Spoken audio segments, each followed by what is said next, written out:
This conference will now be recorded.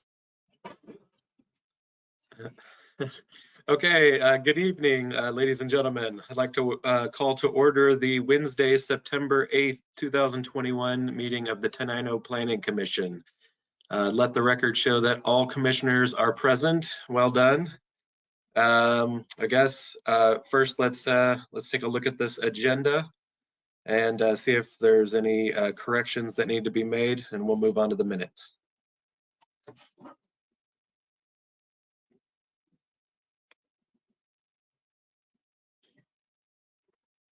This is Commissioner Mounts. I'd move to approve the agenda as presented. This is Erin. I second. I apologize. All those in favor? Aye. Aye. Okay, moving on. Let's take a look at the minutes from June 9th, I guess. Should be attached in your packet. This is Erin again. I will move to approve the June 9th minutes for the Planning Commission meeting as presented.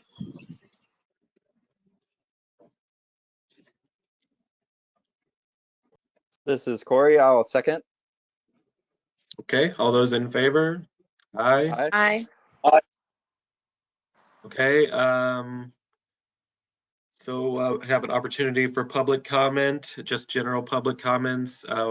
May have one member of the public here. Renee, would you like to make a public comment? I'm with City of Tenino. I'm the new code enforcement officer. Ah, okay. That's why I'm present here today, sir. Okay, no problem. Thank you. Okay, do we have a mayor's report, Dan, or something to that effect, or Jen? I don't have a mayor's report. Okay. I don't have anything either. Okay, well, we don't have a public hearing today and no unfinished business. So we'll jump right into it, Dan, with the work plan for fall 2021 and 2022, if you're ready for that. Okay, great. Nice. A couple comments just to lead off. So we're coming into the budget season. September, October is usually when the city prepares the budget. So I figured that was a good time for us to talk about our 2022 work plan. Both of the next items that are on the agenda are kind of related to this. So I'm just going to roll them all into one. The S&P plan, the Shoreline Master Program, is wrapping up and is at kind of ecology, going through its last set of reviews, so we can check that off the list. There have been a number of discussions over the last year or so about changing some land use, and Commissioner Mounts and I chatted a little bit about buildable lands at our meeting last month, which even though it didn't have a quorum, I thought was still valuable. I don't know, Commissioner Mounts, if you wanted to weigh in on any of the things we chatted about, but mostly it was about the annexation and the use of the West Tenino property. If you recall, there was at one point a fairly viable development proposal up on Lemon Hill, which had, I want to say 260 homes, something in that 260, 281, something like that, proposed. That development has gone away for two reasons. One is the presence of significant gopher habitat at the base of Lemon Hill. That's kind of what everybody expected, right? It's a land that is right up against Old Highway 99. It's flat. It's kind of typical prairie habitat, and there are Mazama pocket gophers there. And so accessing the development, the subdivision across that land is problematic in the midst of what we're going through with pocket gopher reviews at the countywide level, and still pending Tenino's Habitat Conservation Plan grant application for gopher and prairie habitats, which has not yet been awarded by U.S. Fish and Wildlife. So that was one thing on that Lemon Hill property. The second piece was had some challenges with water. there's enough water in the city to accommodate the development, but if the city was to pledge that number of water rights or that number of ERUs, equivalent residential units, to the developer, there wouldn't be really much left over for anything else in town.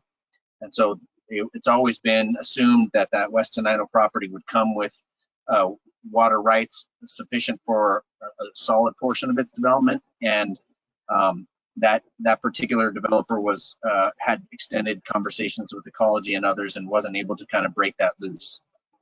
So that developer has stepped away from that property, even though they had spent significant amount of money with some preliminary engineering to figure out how to make it work. What was the problem? Are the water rights there, or they don't exist? Yeah, good question. The water rights are there, but they're in irrigation. They're irrigation water rights are not residential water rights, and so the conversion is pretty challenging, and they're not a one-to-one turnover. So in light of the kind of those two development issues are going to be germane to any future housing development up on the hill.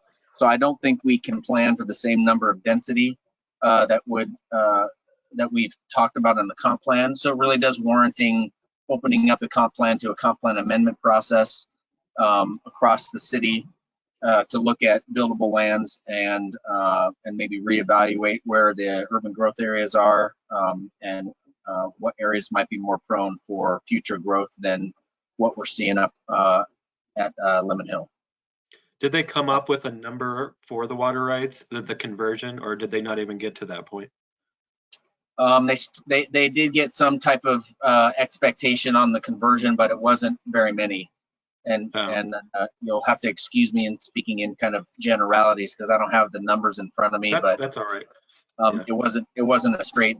It wasn't enough to make the difference. I think there's some, the mayor and I chatted about, and as I did with the city's kind of wastewater treatment water utilities engineer, I think there's some creative ideas we could propose to ecology, maybe some swapping, but yeah, that's not enough. That's a long-term solution. That's not enough to really keep this that developer on the hook for that land in light of some of the other challenges they had with building. So I think for you, the important thing to remember is that in all appearances, it looks like because of the pocket gopher and the situation that we're in as a county, we're not going to see the type of development at West Tenino that the comp plan had talked about. And so if you recall some of those meetings that we did as a group when we're talking about like GMA standards and growth projections and allocation and stuff like that, because we can't grow in West Tenino like we thought, we should look for other places to grow. And so that leads into kind of my this second piece a bit, which is evaluating city alleys and unimproved rights of way for the purchases of vacating, surplusing them to adjacent properties. We've had quite a few calls lately about people wanting to short plat or subdivide their property to build units. There are a lot of either alleys in Tenino or unimproved right-of-ways throughout the city. The city was platted in the early 20th century, and they expected a certain level of development and a certain level of road improvements. Some of those haven't come around. So there is a process. The RCWs do outline a process of how you go through and revert those back to those adjacent property owners. And so the mayor has asked the planning commission to do that. And so I think that's a fall 2021 work item. It'll definitely slop into 2022. And so I can talk a little bit about that process, but that's another item on the work plan. The third item would be this housing action plan, which I can talk about briefly now, and I'll dive into the application later. But the Department of Commerce is offering up grant funds for a housing action plan for communities like Tenino. And so we've begun the preparation of a grant application to Department of Commerce, and that work plan is 2022, almost the full year of 2022 to get that done.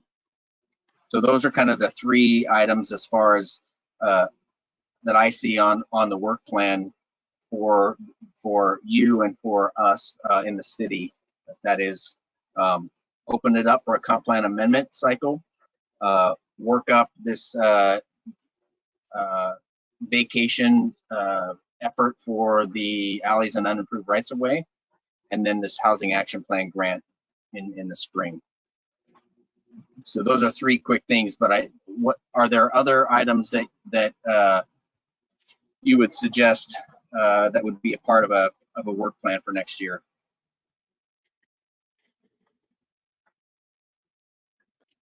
Dan, in our discussion last time in August about the Lemon Hill proposal and some of the issues with that, one of the things that we talked a little bit about was having a requirement for a master plan there versus maybe looking at doing kind of some traditional zoning planning up there. What were your thoughts on that? I can't remember the details of the discussion, or are you kind of suggesting at this point that maybe that area really should be taken back out of the city, or what are you thinking in regards to that? I think that's part of perhaps part of that comp plan amendment process where we're looking at what else we have and how radical we're going to be with maybe, and I'm not suggesting radical, I'm just saying when we assess it, we'll maybe have a better handle on how to treat the remainder, right? When we're looking at potential areas for expansion. There have been requests, and I think I mentioned this to you, Corey, there have been some requests to come into the city or to be part of the UGA, particularly down Dakota Highway. There have been some property owners saying, how do I get to be a part of the city and get water and sewer? So without knowing where we can flex the boundary, I don't know to what extent we'd need to squeeze it in West Tenino. Your point about the master plan, I think that's also, I'm not giving up. I don't think we should give up on Lemon Hill. That's not what I'm saying. I just don't think we should assume a couple hundred units up there in the immediate future. You know, because I think a lot of what we've pinned Tenino's growth on is that Lemon Hill stuff, and we've had at least 2, probably 3 solid developers walk because of a variety of issues.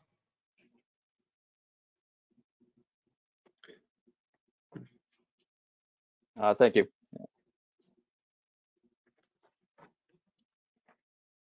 So for just a general question to the other commissioners, are there other things you would like us to consider in 2022 as far as a work plan item?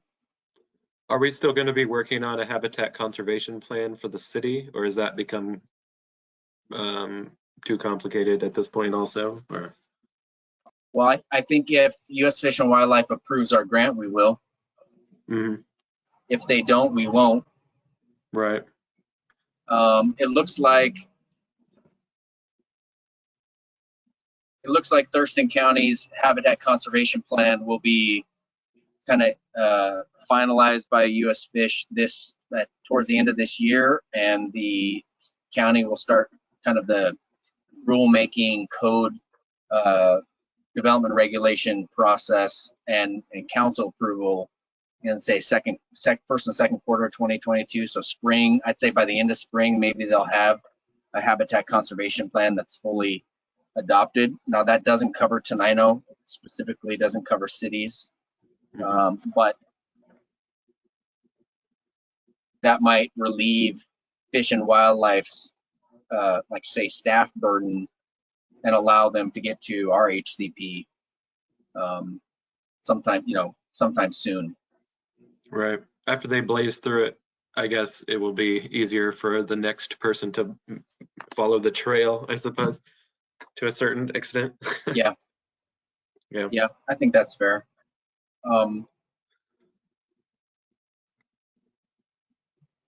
So if there's no other, really burning issues, I'm actually appreciative of that. This is quite a big chunk to bite off. So let me talk about these 2 things, and maybe we'll come back at the very end and say, you know, one more chance to add something to the work plan.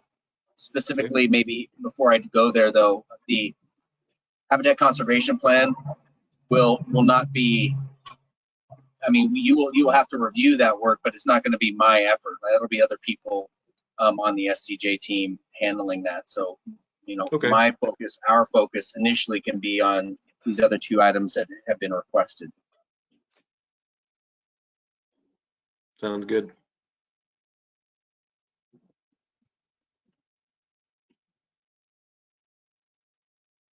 Okay.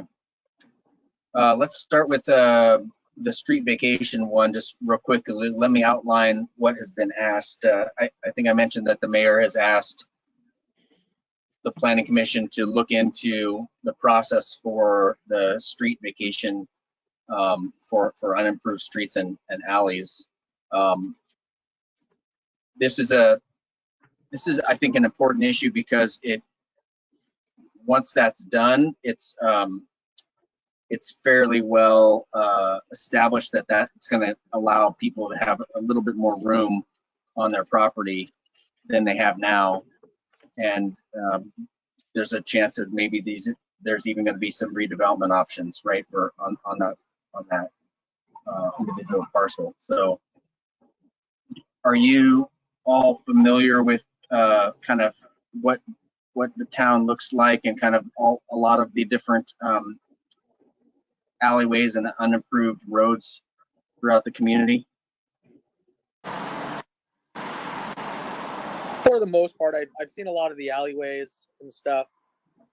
Maybe some of the unimproved roads I might not be as familiar with. Okay, let me share my screen.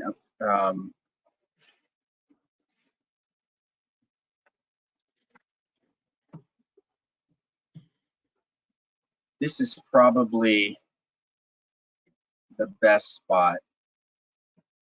Now, if you've ever looked at the Thurston County geodata site, you'll know that the aerial maps don't overlay with the parcel maps quite right, and that's because, thank you, that is because we live on a sphere instead of a flat surface.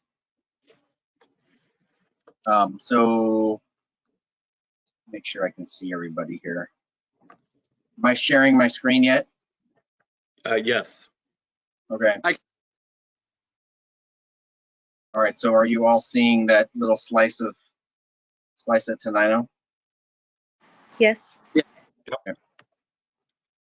Let me stick the roads layer on here real quick. It'll be a lot easier. Okay, so this is like Park and Washington Central.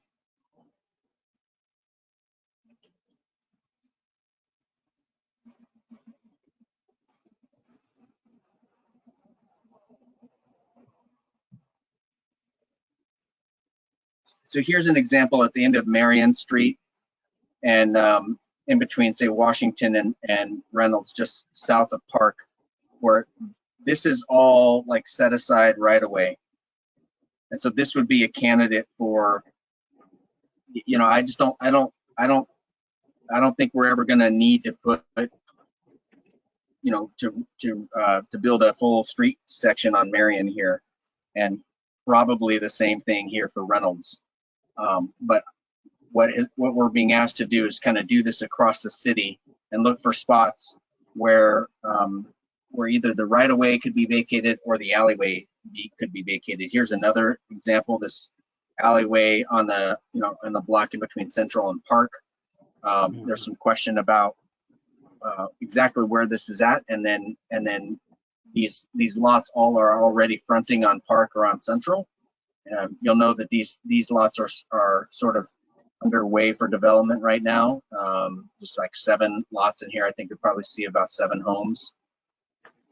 So the alleyway is already not functional, right? It doesn't go all the way through these multiple blocks, and so here's a good example of maybe a street that could be vacated, or an alley, I'm sorry, that could be vacated. And there's other choices all throughout the city. So the mayor's kind of asked us to do that The way that process works, let me see if I can find another good example. There's some more on Central across from the fire department, I think, to the south of the fire department. That's a really narrow one. Looks like it's only 5 feet wide or something. Yeah, they are pretty narrow. They're usually like 10 feet or so, but they're all throughout the city. So the very first thing we have to do as far as a city effort is we have to kind of inventory these, right? We got to figure out where there's rights of way that are unapproved and where there's alleys that might be good candidates for this effort.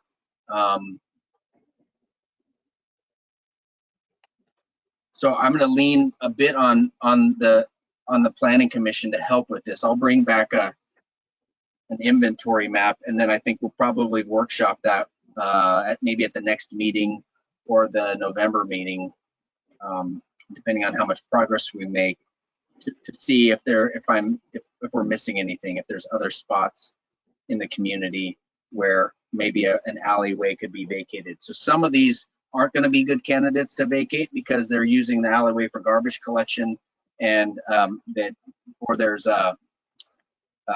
garages already oriented with their opening in the alley. Those would both be examples that we wouldn't want to vacate because we would have access issues for those property owners at that point, right? They couldn't get to their garage on the back half of their lot because now their neighbor owns, their neighbors own the property if they're mid-block, for example. So that's the first part of it. The second part is the way the process works is after we identify these and you kind of or make suggestions on what we should review. The council can initiate the process, but you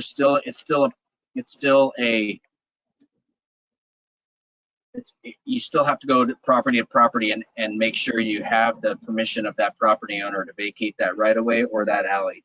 So it's sort of like a signature effort. And I don't know how your door-to-door skills are, but it might be something that the planning commission could do, or it could be something that staff could do, depending on the extent. If there's like 200 parcels, I may need some help. There's also the real possibility that there's utility easements or other types of access easements over some of these properties. And so we'll want to take some of that into consideration as we are looking through paper plats and the recorded documents to make sure we're not kind of causing us any issues. Dark.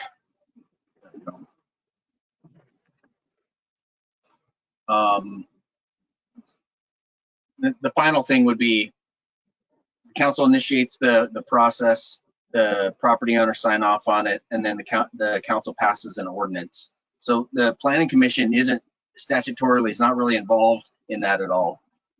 So the involvement would be helping on the inventory side, screening it down, making smart decisions as far as future growth patterns for the city, giving us insight in that regard. Does that make sense? Yes. Are there common reasons that someone might not want to absorb Taxes. those into their property? Oh, for taxes. Yeah. Maybe. I don't know. Correct. Like if they have no intention of ever doing anything else with their property, they may not be keen to having an extra 4 to 10 to 12,000 square feet added to their property bill as far as their raw land. Yeah. They might already be using it for something else anyway. So. Right.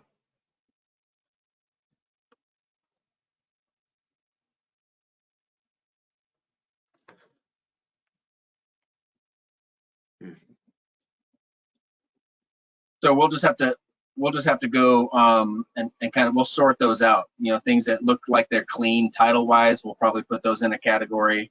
Things that maybe have some encumbrances on them, easements or utilities, or we'll take a look at that, and then we'll probably have a list of rights of way or alleys that are being used or should be retained for improvement. So I'll probably bring those to you in like 3 different sets of maps. That's my thinking right now. So that I would say the next couple meetings you'd probably see that. What would be an example of a right-of-way? Do you mean alley by that, or would a right-of-way be the street will never need to be that wide, and you know, there are no sidewalks on one side, and or what, you know, what are the criteria, you know, that make something eligible for this, I guess? Like there are areas that don't have sidewalk, and if they put in sidewalk up to the edge of the right of way, there would be a lot less land there. So there is a lot of unmaintained right of way that the city technically owns, but it's not, doesn't have anything on it now, if it was just on the side of a road. Yeah, I think if there's a street improvement out there already, like a curb gutter sidewalk, that would be an example of one that wouldn't be really prone to a street vacation.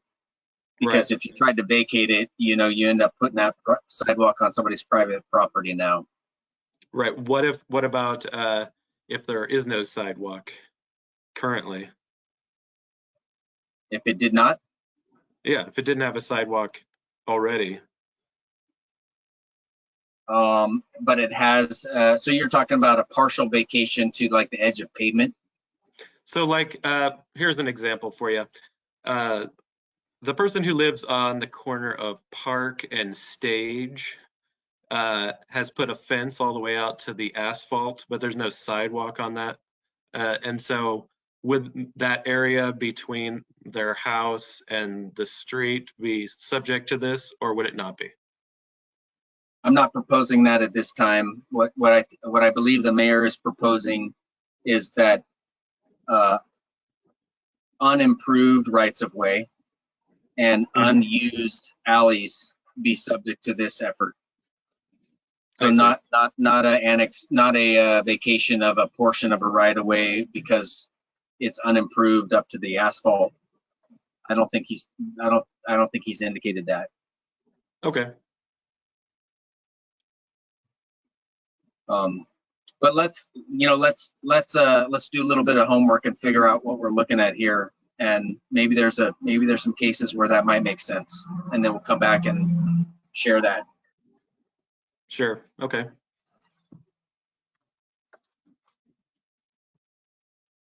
Okay. So any other questions on street vacations or alleyway vacations? Okay.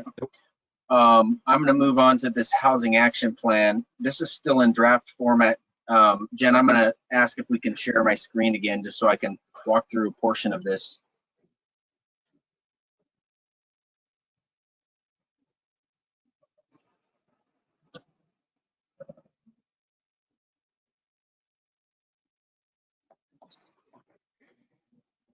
Thank you.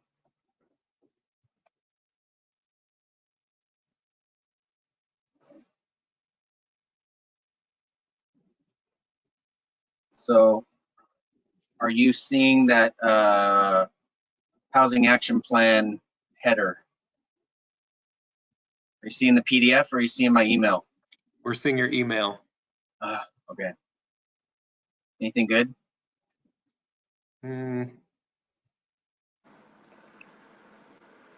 No, nothing good. Yeah. I'll fix it here.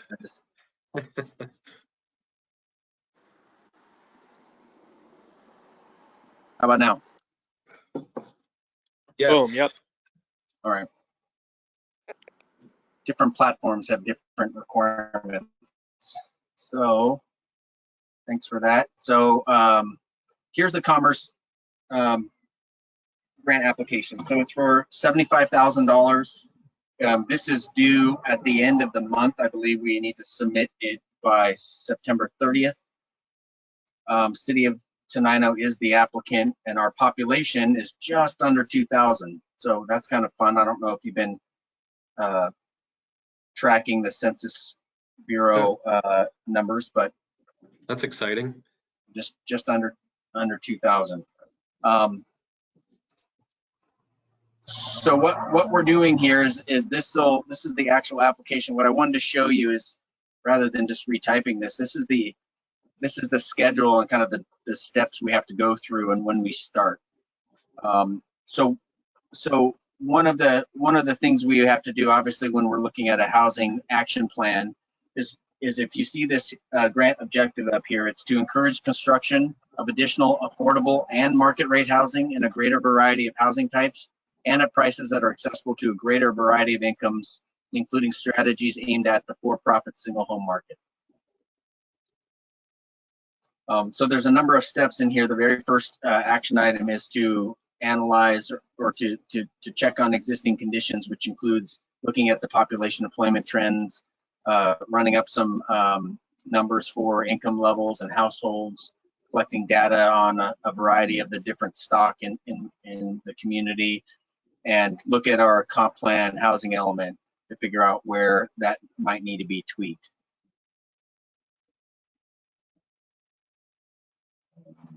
There we go.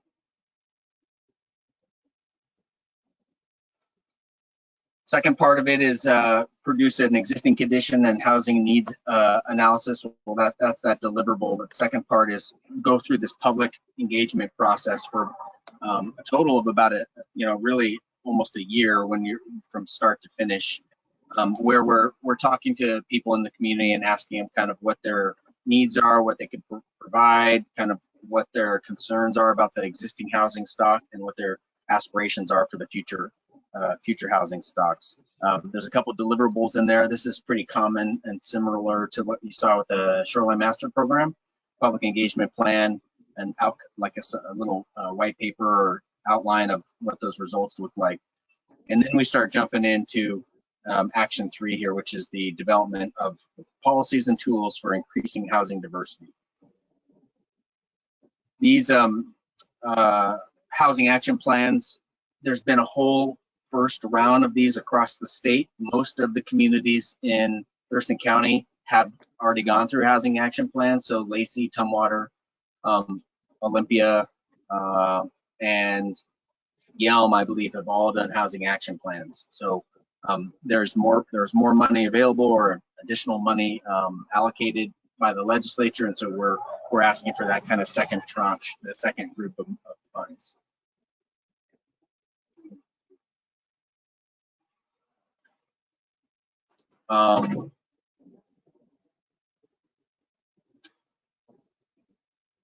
So you'll see here, like this is kind of the key, is that we're looking for ways to both evaluate and project the needs across the economic spectrum of the people in Tenino for housing, and kind of go through both our comp plan and our development regulations to see if there's any real conflicts that are, or barriers, if you will, such as certain single family mandates. Some zones we have only single family is allowed, and the single family environmentally sensitive, for example, it's pretty much a single family zone only. I think that's appropriate for that area around Scatter Creek. But there may be some onerous sections of other codes that are kind of keeping the housing market tamped down, and there, setbacks and some of the historic properties in the center of town, maybe some of the setbacks or the minimum lot sizes are causing those lots to go unbuilt. So we need to evaluate that. I think you recall it was right before the pandemic. We talked about doing a walking audit of the community. I'm still in favor of that if folks wanted to do that. I think this housing action plan allows us a little bit of say time and budget latitude to do that without getting in the way of other priorities for Tenino. And if we're outside, I think we don't have to mask. We can still get some things done. I think it's worth looking at not Tenino architecture as a subset of architecture, but there are certain design treatments that are already happening in the community that we can see, and we can say those would maybe be things we want to carry forward. We want to be real careful to put much in the way of design guidelines on single family homes. People don't really like being told for a brand new home, that they have to have a certain pitch of roof, or they have to have a certain type of clapboard siding or whatever, or sandstone. But for multifamily or attached single family homes of a certain density, you could probably do that, because you're having someone build those and then selling them to someone else, and it's not quite the same connection. So I think as part of our engagement strategy, I think it's worthwhile walking around a portion of town and looking at some plausible infill sites and thinking about housing types that would fit in those spots.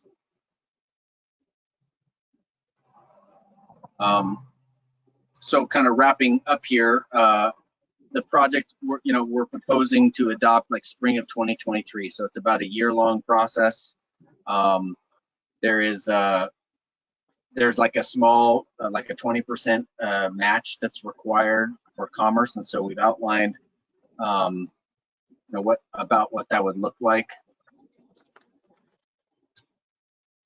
The total commerce funds would be $75,000, so that would be, what do we got here? That'd be about $15,000 worth of Tenino money. So we started on the kind of the narrative here, some of the things that are working and aren't working in our policy. You'll see here our comp plan from 2016 has a lot of housing policies that work already. So what we'd like to do here, if you look at this kind of bottom paragraph, we're looking at like 1,280 dwelling units needed by 2040. That's significant. That's 500 additional units that we don't have right now. So how are we going to, what are those units going to look like? They can't all be in a subdivision with 7,000 square foot lots. There's just no way. That the town's not large enough for that, and the expectation for that density, even if you put it out on the fringes, would be extending water and sewer, which is which puts a burden on the rest of the city's utilities, and its capital facilities plan. So these are things that we should be paying attention to, and you've all seen the TRPC buildable lands report from last time, for like, I don't know, it was like earlier this summer, earlier this spring, I guess, where we had that presentation and we chatted about a lot of these issues. It's really indicating that 500 units or more over the next 20 years need to be built, and so that's almost as much as are already in Tenino. And if we can't put them up on Lemon Hill, then where are they going to go? And again, they can't all be detached single family, because we're just going to run out of space. So I probably just want to stop there. I think that's probably the best spot. There's a whole host of other areas that we're kind of, as we write up this grant proposal, kind of spreading out how we're going to go about doing this. I just wanted to share that with you, mostly to kind of get your affirmation that you want to continue to pursue this. I think it aligns well with some of the other things we're doing. Open up the comp plan, looking at some of the boundary issues with the UGA, potential for annexation, this frustration that we are having with the developability of the Lemon Hill site, West Tenino. I think it all just kind of blends in nicely. So that's when we have that application done, which is going to be in the next, say, 10 days, I'll route it to the Planning Commission for not, I don't need an action from you. You can just have it handy to review it and kind of be aware of how it's going to mesh into our 2022 work plan.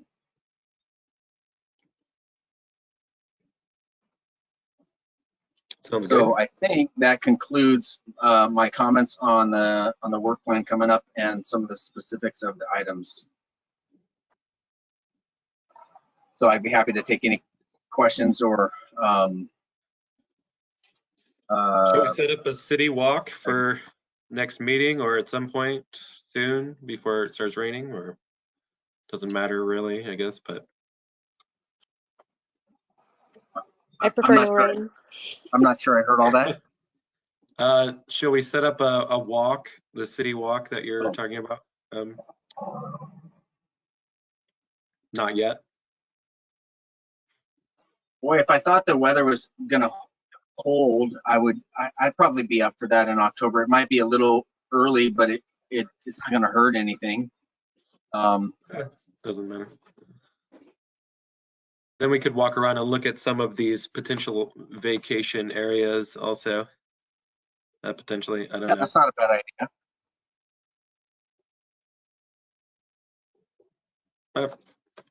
We can play it by ear. Okay, so commissioners, we have any questions for Dan on any of these items? No questions, but I do want to say I like the idea of a walking tour for both of those.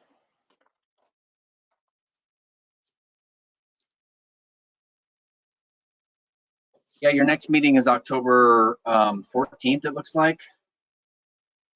Okay. So we could tentatively plan a walking tour.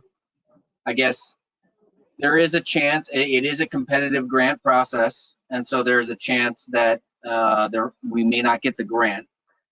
So that would be maybe we may not know by then whether we're going to get the grant or not. So I see. we could still walk and check the alleys out and some of the unimproved rights of way. We could still even look at some infill ideas, and it wouldn't be totally wasted. It wouldn't be as valuable as if we knew the grant had been awarded. Right. Well, whatever you think. If it's not worth doing it, then because we won't know about the grant, then. Okay, let's play it by ear then. Okay. But everyone, October 14th, it should be decent weather. I mean, who knows? But it's not like December 14th, where it's just dark. Yeah, it won't be dark, probably. Yeah, we may have to do it. We may need to do it on a Saturday, because I don't know. We certainly couldn't do it at 6 o'clock at night in October. Right.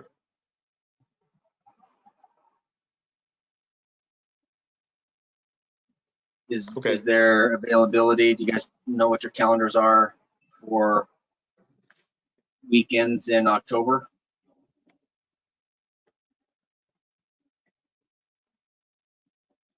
Mine look to be open. Probably not the 30th. Unless you want to wear a costume. Go trick-or-treating. Maybe that's the way we should do it. Nobody will be incognito. No one will know what we're doing. I think my Saturdays in October are pretty open.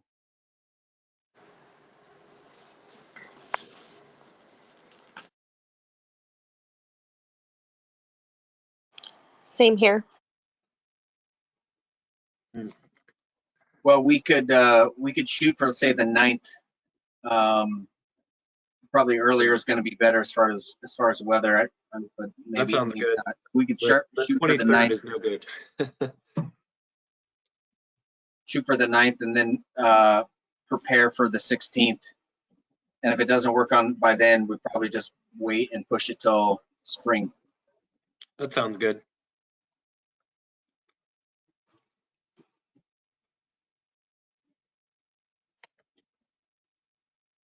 All right, are you excited? Everyone? Yep. Yep. Mr. Mouse can play a little riff in the background.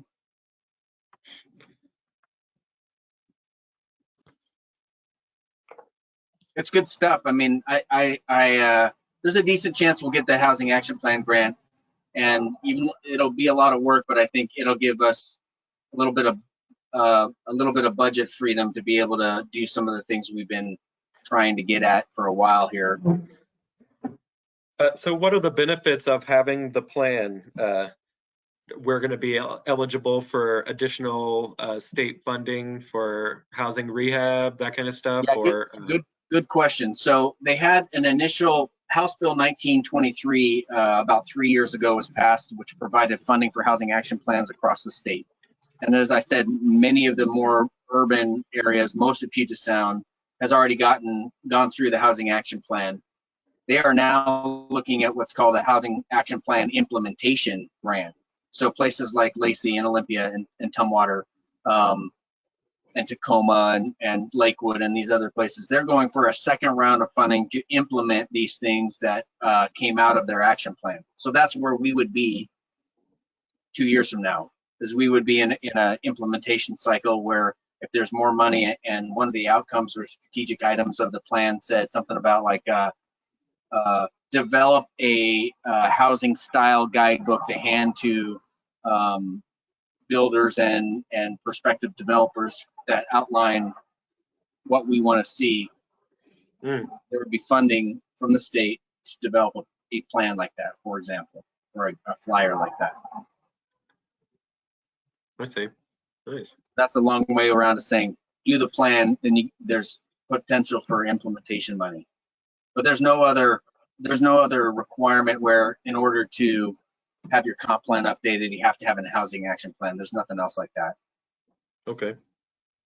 So Dan, if for whatever reason we don't get the funding for that, is it an annual thing and we maybe would consider waiting another year and doing it again? Or should we try to like? I don't know quite when the next cycle would be. You know, this one closes at the end of September. Usually the way it goes is they allocate all the money that they've got and then they get another biennium.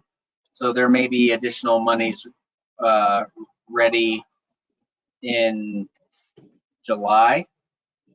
But we're gonna paint a pretty dire picture for the state, you know, as they read through our grant application. We want to talk about the growth in the region, the demand in Tenino in particular, the capacity we have for water and sewer, and then just, you know, the pocket gopher. I mean, I think our focus on infill is going to be compelling. That's what I heard from you, at least. You know, I heard people say we do want some new houses, but you definitely want to see that community densify within its existing corporate boundaries. You know, I'm seeing shaking heads. So that's kind of how we're crafting some of the language in this, and they should be receptive to that message.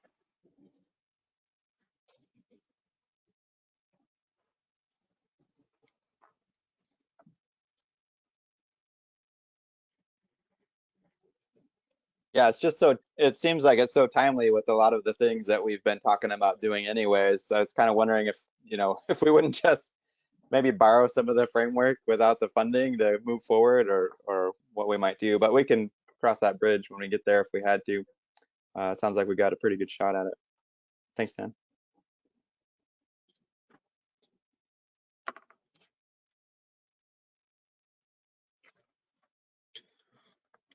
All right. Any other questions for Dan? That's all I got. All right. Thanks a lot, Dan. Appreciate it. Okay.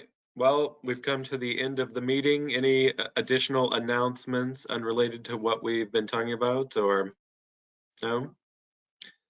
Okay. Well, it was good to see you all. I'm going to say meeting adjourned. We'll see you at the walk on Saturday in October. What time do you want to do that? Maybe 10. Is that okay? You know, a couple hours, and then I don't know, either wrap it up or grab lunch somewhere. I don't know. Good for whatever. Okay, let's say 10 a.m. and then we'll shoot around email and figure out where we're going to meet and all that stuff when we get an idea about where we're going to go.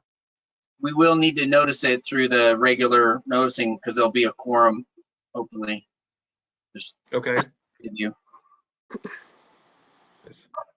Which means people can walk along with us as well.